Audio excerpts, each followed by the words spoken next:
Welcome to House News. Recent updates coming from the House of Representatives of Indonesia are presented in today's episode. And now let's see our headlines for today. Israeli forces have escalated their military operations in the occupied Gaza Strip, leading to a significant increase in the number of civilian casualties. The House has expressed concern over the rise of Palestine and Israel's armed conflict and urged the two parties to end the violence immediately. The bombing of Gaza City has killed hundreds of people and escalated the ongoing conflict between Israel and Hamas. The museum bill is expected to provide a legal framework to make the public more interested in museums, and also to improve safety of museums against theft and fires. The growing number of bullying cases in Indonesia can be closely associated with the widespread exposure of children to online games. A new cross-border bus service between Indonesia and Timor-Leste is expected to provide smooth connectivity to cities in both countries. Taylor Swift has surprised her fan base by announcing she will be re-recording her album 1989 released 9 years ago. Callum Scott is opening for the Photograph and Thinking Out Loud hitmaker at Gelora Bung Karno Stadium in March 2024. Connect, collaborate, and learn new skills by joining creative workshops and art classes in Jakarta. The Committee for Interparliamentary Cooperation of the House strongly criticizes Western and European countries for applying double standards in dealing with the Israel-Palestine conflict. After the discussion with the Palestinian ambassador to Indonesia, Zuhair Al-Shun, chairperson of Committee for Interparliamentary Cooperation of the House, Fadlizon, underlines there is unfair stance from Western and European countries regarding the Israel-Palestine conflict. Fadli compares during the Russia-Ukraine conflict, Western countries refer to it as a freedom fighter or defender of their territory. However, in the Israel-Palestine conflict, where Palestinians have to defend their homeland, they are labeled as terrorists. Fadli described this as unfair situation that harms Palestine. Negara-negara Eropa dan Barat ini jelas kelihatan double standard atau berstandar ganda. Karena di dalam konflik Ukraina-Rusia kita lihat, ketika pihak Ukraina mau mempertahankan wilayahnya, mereka sebut itu sebagai freedom fighters, sebagai pejuang. Tapi ketika rakyat Palestina berusaha mempertahankan tanah, rumah-rumah mereka dan wilayah mereka, disebut teroris. Ya, ini jelas standar ganda Barat yang masih memiliki residu penjajah, saya kira gitu ya. Jadi seharusnya mereka berlaku adil, berlaku objektif, bahwa persoalan yang terjadi di Palestina itu adalah akibat agresi yang dilakukan oleh Israel dan mereka mendiamkan itu. Furthermore, Fadli explains Western countries are still exhibiting colonialism. He mentions double standards are displayed through democratic and fair stances in front of the public, but they are not objective when it comes to viewing the conflict. Mario Entemi, TVR Parlemen report. The House has called for the end of violence in the conflict between Palestine and Israel. The House also reaffirmed the commitment to support the struggle for Palestinian independence. Member of the Committee for Interparliamentary Cooperation of the House, Mardani Alisera, says the House has prepared 3 steps to promote peace between Israel and Palestine after tensions escalated following the recent mutual attacks. Additionally, Mardani elaborates the first step is to support the independence of the Palestinians. The second step involves consolidating leaders and members of parliaments from various countries to create peace resolutions. And the third step is to encourage the Interparliamentary Union, an interparliamentary organization, to hold emergency meetings to implement all the peace proposals that have been voiced in various international forums. Pertama pasti dukung kemerdekaan Palestina. Yang kedua, kami sudah mengontak banyak ketua parlemen dan anggota parlemen untuk bikin resolusi bersama Yang ketiga, kita berharap IPU segera membentuk pertemuan darurat agar kita bisa menyelesaikan masalah ini, termasuk POIC, Parlemen Anggota OKI, Parlemen Asia, dan Parlemen ASEAN, sehingga betul-betul suara untuk hentikan kekerasan di Gaza khususnya bisa dieksekusi segera. The House also reminds the government to uphold the mandate of the 1945 Constitution, opposing all forms of colonization in the world. The House will continue to speak out in support of Palestinian independence. Panji and Aang, TVR Parlemen report. The Indonesian parliament calls for the war between Israel and Palestine to be stopped immediately to avoid further human casualties and the destructions of property. Vice Speaker for People Welfare Abdul Muhaimin Iskandar expressed his concern over the ongoing conflict between Palestine and Israel, emphasizing the significant humanitarian impact and the resulting in civilian casualties. Additionally, ongoing attacks targeting educational and healthcare facilities are violating of international regulations. Thus, Muhaimin advocated for Palestine's independence as its human rights have been violated by Israel. He also highlights the importance of avoiding any harm to civilians, especially women and children during the conflict. Satu musibah besar dunia ini yaitu peperangan yang terjadi. Kita bisa memahami Hamas merebut kemerdekaan yang tidak pernah kunjung ada.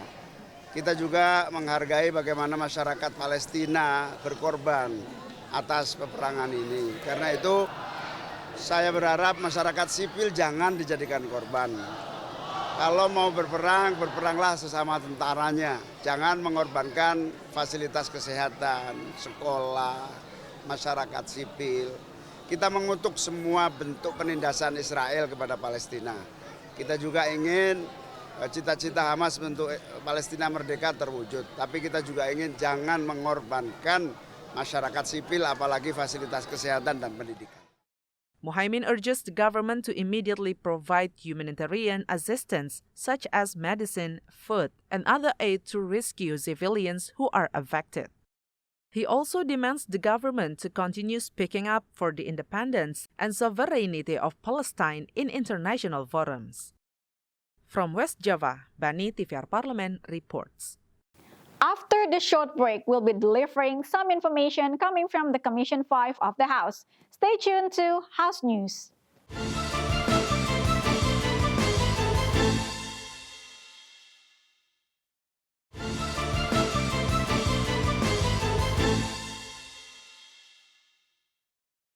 The House promotes the Museum Bill to preserve Indonesia's culture and heritage. This initiative underscores the commitment to conserving the nation's cultural legacy. Member of the Indonesian House of Representatives as well as the chairperson of the Indonesia Museum Association, Putu Supatmarudana emphasizes the House is committed to protecting Indonesia's heritage culture by including the Museum Bill in the 2023 Priority National Legislation. Thus, Putu opens a wide opportunity for the public to participate in providing input in the process of drafting this law. Urgensinya sudah kita lihat juga bahwa berbagai tantangan permasalahan sudah juga dijelaskan, baik menyangkut hubungannya dengan tidak ada undang-undang, tidak adanya lembaga yang menangani museum secara komprehensif dari pusat, belum adanya lembaga sertifikasi dan akreditasi, pendanaan yang kurang komprehensif, bahlah pendanaan yang minim, sumber daya manusia yang memang belum memiliki kapasitas yang komprehensif, dan yang berikutnya adalah bagaimana kelembagaan permuseuman yang memang sampai saat ini belum semuanya sama, pengelolaan manajemen juga tidak sama, dan tidak adanya satu afirmasi gerakan pemerintah dalam hal ini untuk mendorong adanya gerakan nasional cinta museum. Makanya undang-undang ini adalah menjadi satu-satunya jawaban. Moreover, Putu reminds the public to appreciate Indonesia's heritage through museum. He also adds, museums are homes of our history, the top places for culture, and places to find inspiration. Vincent Andomi, TVR Parlemen report. The House urges the government to intensify the oversight of digital content on online games in response to the increased cases of bullying at schools recently. Vice Speaker for Politics and Security Ludwig Paulus clarifies Indonesia currently does not have regulations to filter negative digital content. As a result, kids can easily access violent material within online games. Therefore, Ludwig emphasizes the importance of control to protect children from such content. Terkait dengan kegiatan-kegiatan di game online ini, itu yang perlu juga dikontrol dalam hal ini adalah Kementerian Komunikasi dan Informatika, karena menurut saya ya dengan perkembangan ini itu anak-anak itu sangat terpengaruh dengan itu. Coba lihat, nggak ada yang mensensor kegiatan-kegiatan kekerasan yang katakan perkelahian yang apa di itu. Nah itu yang tentunya terbawa ke pikiran mereka. Dan kita tahu kalau mereka anak-anak ini sudah pegang handphone, ya karena dari handphone bisa, ya pegang handphone mereka udah lupa segala-galanya. The data records there have been 16 cases of child abuse from January to July 2023. With the highest numbers of cases happening among elementary and junior high school students. Some experts mention easy access to violent content triggers aggressive behavior in children, leading to cases of abuse. Kanswari TVR Parlemen reports. Commission 5 of the House appreciates the construction progress of Bimoku Type A terminal, highlighting the need to facilitate cross-border transportation. Vice Chairperson of Commission 5 of the House, Muhammad Iqbal, during a recess working visit, appreciated the facilities and transportation services provided at the Type A Bimoku terminal in Kupang, East Nusa Tenggara.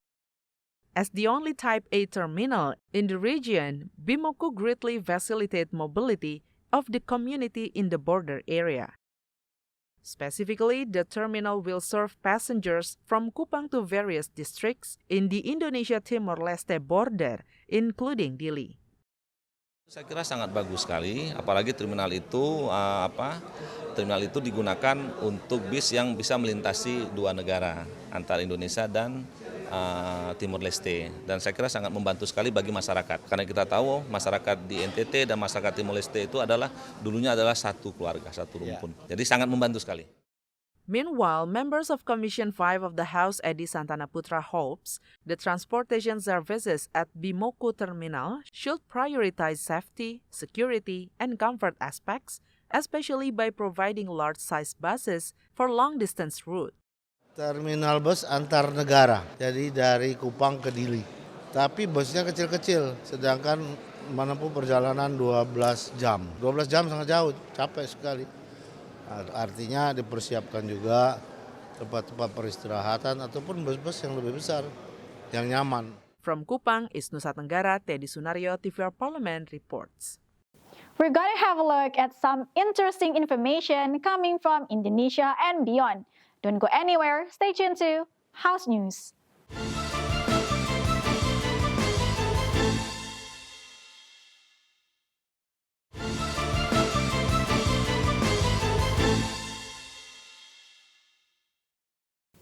Taylor Swift finally announced the release date of Taylor's version album during her concert in Los Angeles.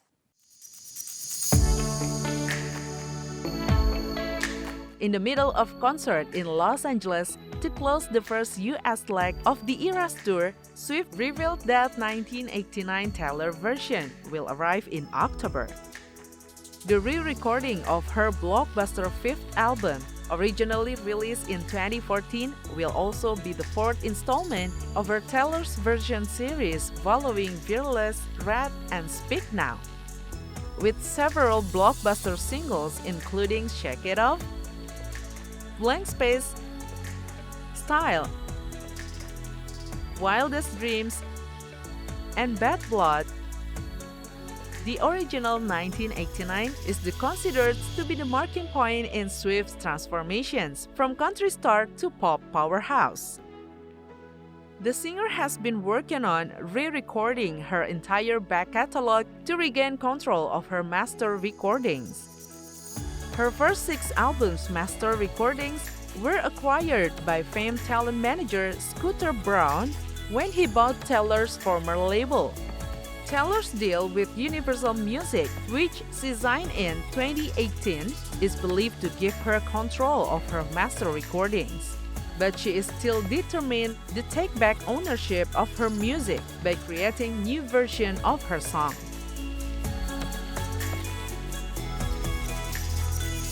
Ed Sheeran, the British hitmaker, has delighted fans around the world with the announcement of his upcoming tour in 2024 titled Mathematics.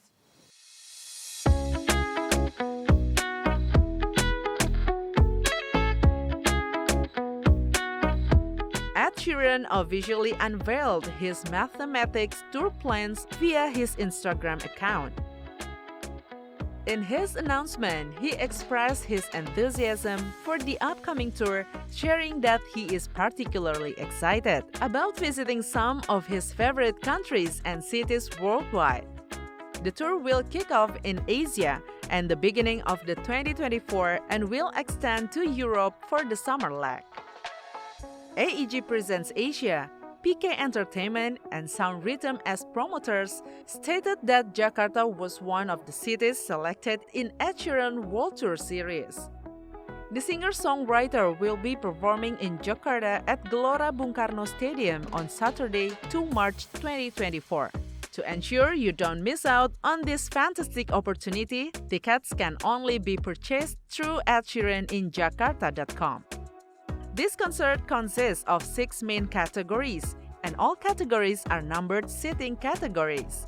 Pink, purple, and blue are flat seating categories, while orange, yellow, and green are tribune seating categories. The price ranges from 900,000 to 1.5 million rupiah. Are you ready?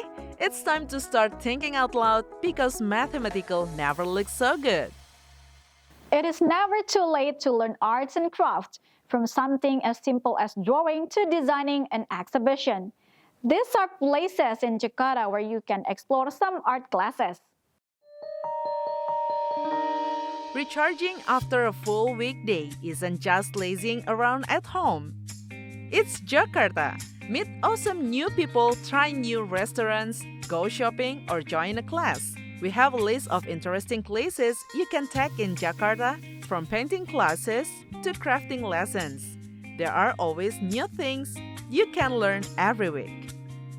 Fine Arts and Ceramics Museum, located in the Kota Tua, West Jakarta, held ceramic making classes every day except Monday. The ceramic making class is from 8 a.m. to 5 p.m. in the Studio Pottery. Aside from that, in the museum, there is also a painting teaching class that is carried out in the painting workshop room. Bertega Studio is a workshop that invites everyone to drink wine together while learning to paint like a pro. Through step-by-step guidance, you will be able to produce masterpieces and share them with your new friends. This art space values the experience of painting on an empty canvas using colors as an idea. You can easily join this fun and stress-relieving painting workshop at any time. Nami Scents have been at the forefront of the Indonesian candle industry since 2018, pioneering custom-dried flowers and cake candles. Nami Scents Academy is a platform dedicated to learning about candles, perfumes, and body products. The curriculum draws inspiration from Korea, providing comprehensive knowledge in these areas.